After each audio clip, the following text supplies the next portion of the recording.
এই বছরের শুরুতেই ভেবেছিলাম তারা মায়ের পুজো দিয়ে এই বছরটা শুরু করব, কিন্তু সময়ের অভাবে যাওয়া হয়নি। আর আজকে যাব ঠিক করলাম, ঈদের দিন আজকে মুষলধারে বৃষ্টি, তো বেরোতে বেরোতে প্রায় 9টা বেজে গেছিলো।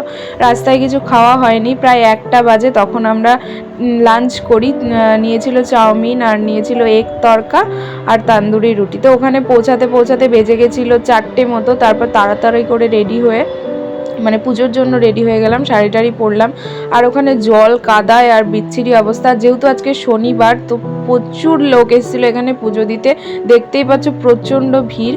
ওই ভিড়ের মধ্যেই তাড়াহুড়ো করে গেলাম পুজো দিয়ে। আমি একাই ঢুকেছিলাম মন্দিরে, আর যেহেতু মন্দিরের ভেতরে কোনো ক্যামেরা অ্যালাউ করে না, তো পুজো দিয়ে বেরিয়ে আসলাম। ওটা তোমাদের দেখাতে পারলাম না, মন্দিরের ভেতরে তো ক্যামেরা অ্যালাউ নেই। তারপরে খেয়ে নিলাম চা মন্দির থেকে বেরিয়ে। তান্দুরি চা খাওয়ার পরে চলে গেলাম চপের দোকানে। এখানকার মানে চপ আমার খুবই ফেভারেট, আসলেই চপ এখানে খাওয়া হয়। নেক্সট আসছে পরের পার্টে। বাই।